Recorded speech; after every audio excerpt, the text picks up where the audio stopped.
Hey everyone, welcome to the episode 4 of my trip to the Northeast. And in this episode, we explore the state of Tripura. Good morning everyone. Day 11 of the ride. We are leaving this beautiful city of Aizawl.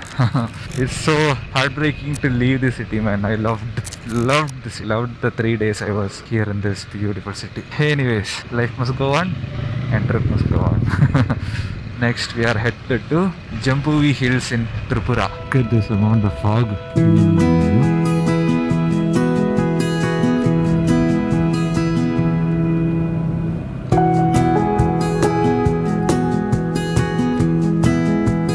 Before crossing the forested Tripura-Mizoram border, I decided to have breakfast and then continue the journey. Bye. I was having food in that restaurant and there was a military guy just having breakfast. He was playing news on his phone in Malayalam. I was like, hey, Malayalam. The usual Malayali stuff. So he's army guy posted in Mizoram. So apparently he is not liking the army canteen food. So he comes out and has local food. Yeah, Malus will love Mizo food, man, because he'll get everything non-veg here, like pork, beef and all that stuff. Nice it was talking to him. He asked me, how did you like Mizoram? It's been almost a year since he came to Mizoram, so he's loving it. The one thing he asked me is, did you get anything to eat yesterday? Yesterday was Sunday. He was like, yeah, man. I was struggling to. He was like, yeah, these people take their Sundays very seriously. You'll not get anything. Everything will be closed. Yeah. So I had a quick chat with him. It was refreshing to speak to a fellow Malayali after a long time. And then he called his family, his wife and son, and showed them that, hey, look at this, the Malayali solo rider coming all the way from the south and riding the northeast. He was fascinated. I was fascinated. Beautiful interaction.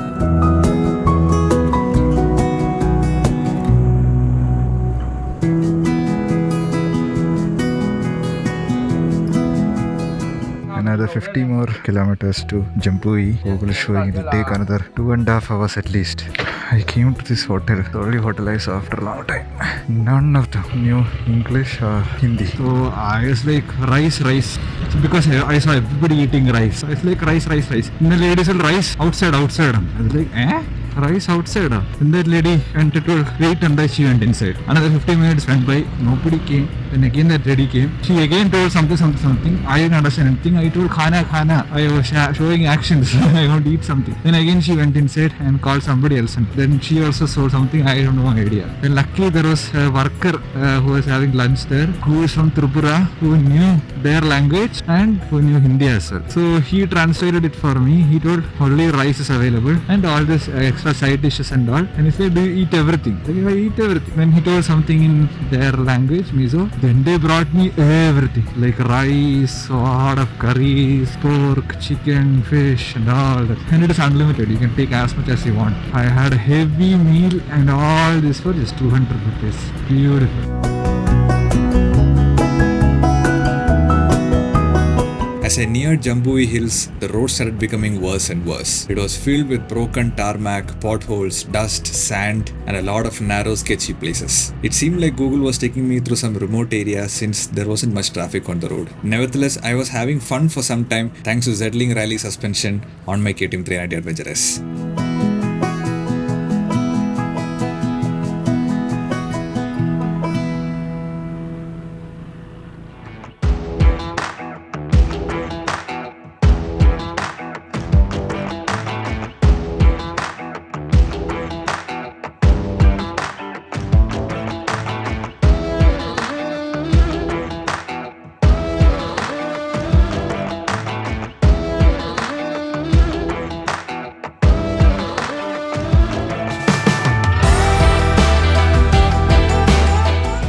Almost 7-8 kilometers roads have been like this, and Google is showing 34 kilometers 1.5 hours ETA, and I think the entire road is 30-kilometer road is going to be like this. So, initial 10 kilometers was fun.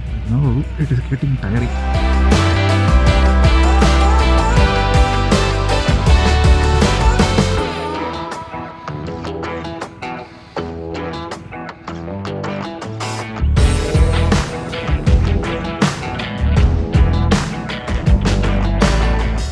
ചേച്ചി എന്നെയും കൊണ്ടേ പോകുള്ളൂ. I don't know what all ways Google take me, dude. Fuck. Google is showing this is the way, but I have no idea. It has 20 kilometers to Jampuii. It was showing 1 hour ETA. I was wondering 20 kilometers how come? Yeah, this is how. Even though I love riding such small B-road broken off-road trails, there's always this fear in the back of my mind that I'm alone in a remote foreign land with limited network connectivity, and if something were to go wrong, I'm at the complete mercy of Mother Nature and the locals.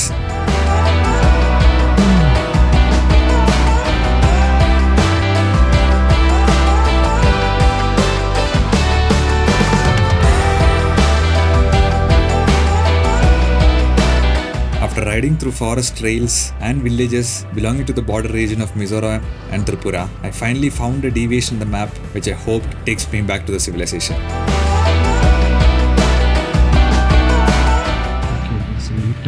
Finally sometime. Welcome to Wangmul, Jampuii. We reached Jampuii, saw this homestay on the way. Let's check any rooms, anything is available. Once I checked in and unpacked, I googled 2 spots to visit in Jampuii Hills and set out to see them. Those 2 places that are shown in the map, the Sunset Point and Susu Point doesn't even exist on the road. Or I don't know whether you have to park it on the road and trek somewhere or something like that. No idea. Anyways, I'm not going to take the risk of trying to figure that out alone here. It is close to sunset also, 4 o'clock it is. Another half an hour sun will set. So I don't want to take that risk. I think all this is only Jampuii market. Not much to see. Not much happening today. As there wasn't much to see around in Jampuii Hills, I came back to the place of stay and thankfully it overlooked a viewpoint.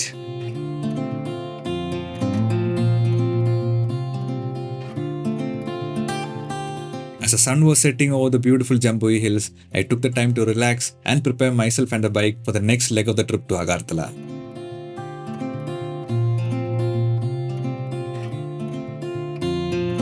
Good morning everyone. It's day 12 of the ride. Got a not so great sleep yesterday. There were so much of partying and all around, and I had to request them to just keep it down, man. And morning being grumpy, I managed to break the intercom's mount. Had to reopen the luggage all over again and take out the duct tape and somehow attach the intercom is fully duct taped. Today that it is a 7 to 8 hour journey to Agartala. As we head westward, the weather is becoming warmer and now it is just 8 o'clock and it's already warm. Finally good roads after a long time, and ever since I left Silchar, roads have been so terrible.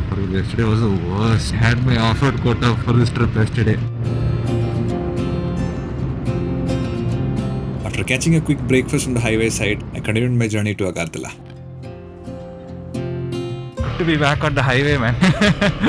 I am a weird person. When it is a highway, I will like, hey, this is boring. I want B roads and off-road and all that stuff. When I get B roads and off-road, I'm like, hey, I wish I had that. Anyways, for now, good that there is highway. To Agartala. We have entered Agartala. Once I reached the city of Agartala, I went to my hotel, checked in, left the luggage, and set out to see the first destination for today, the Ujjayanta Palace. The Ujjayanta Palace was built by Maharaja Radhakishore Manikya in the early 1900s. It is now converted to a state museum. It has different exhibits depicting the cultural heritage of Tripura. After the royal state of Tripura was incorporated to the Indian Republic, this palace was used as a legislative assembly till the year 2011. In 2013, it was re-inaugurated as a state museum. The golden hour sun gave the palace a spectacular radiating look, and I spent time on the premises till sunset.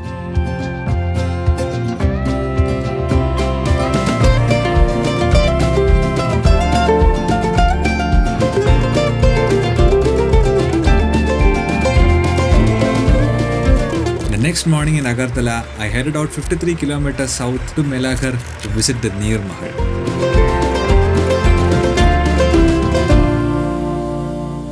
Neer Mahal is the largest water palace in India, built by the Maharaja Bir Bikram Kishore Manikya in the year 1930. The palace is situated in the middle of Lake Rudrasagar. A 20-minute boat ride will take you right into the palace.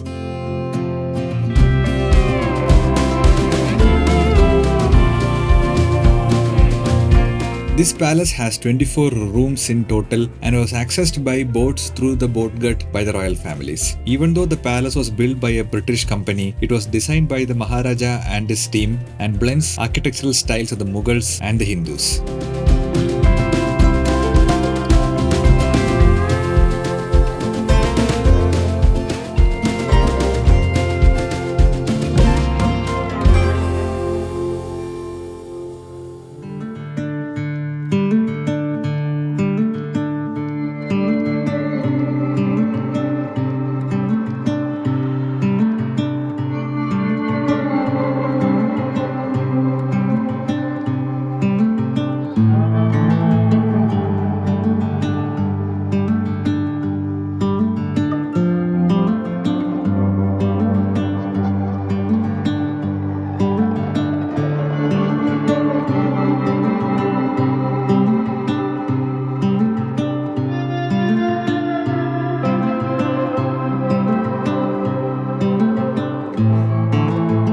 terrace garden, even though it's not properly maintained, still look beautiful with the white and maroon structure surrounding it.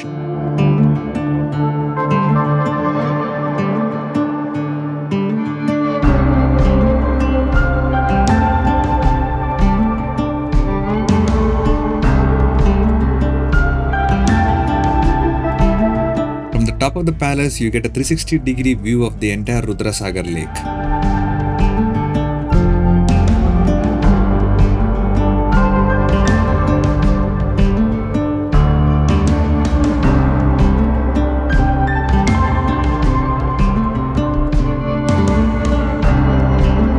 The different watchtowers surrounding the palace provided the then army to have a watch on the palace day in and day out.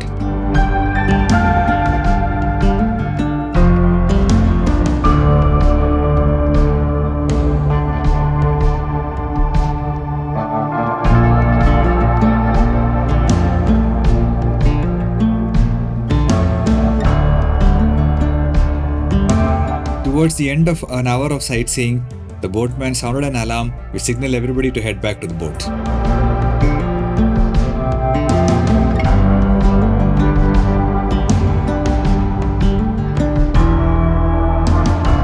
That morning, before starting to Neer Mahal, I noticed that there was no oil left in the engine oil window on my KTM 390 Adventurous. This is becoming a known issue with KTMs. This was the first time I was running into such an issue, so on the way, I bought a can of oil, waited for the engine to cool down while I went sightseeing. Once I was back, I topped it up before heading back to Agartala to call it a day.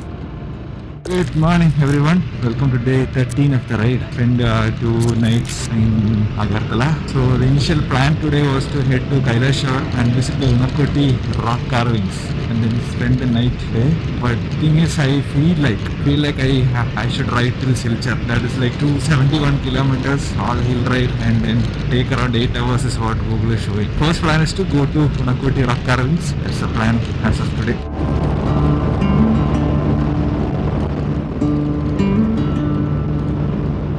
We have ridden almost 130 kilometers and half an hour back we stopped at a hotel and had some rice and double omelette and dal, all for 80 rupees. Now we have come to Unakoti.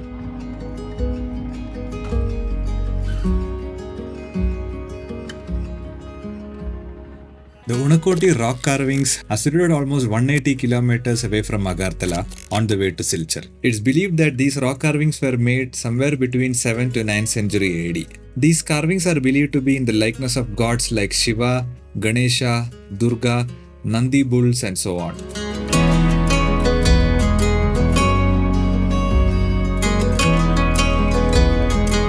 The word Unakoti means one less than 1 crore. There are 2 different stories that revolve around Unakoti rock carvings. One story is that Lord Shiva, on his way to Kashi, spent a night here and he was followed by 1 less than 1 crore gods and goddesses. The next day, these gods and goddesses were supposed to wake Shiva up, but unfortunately Shiva woke up earlier than them. Seeing everyone asleep, he put a curse and they turned into rock, which you see here right now. Whatever the story might be, the detailings on this centuries-old ancient rock carvings looked magnificent. There was a small puja going on before the Shiva's sculpture and animal sacrifices were being made there. I walked around that hillside to have a closer look on the Ganesha idol and the other idols surrounding it.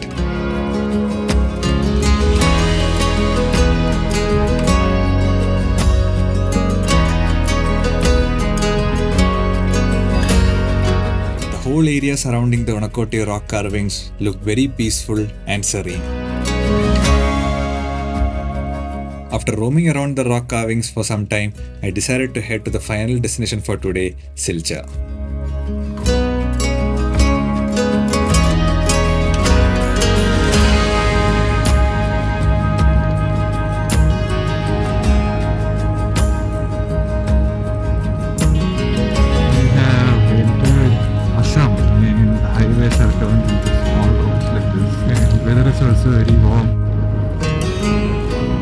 Before entering Silchar city, I quickly grabbed a late lunch. I reached Silchar before sunset and spent the evening preparing for the next leg of my trip to Nagaland. That's it for today's video. I hope you guys liked it. See you in the next one where I visit the city of Kohima and Zuko Valley in Nagaland.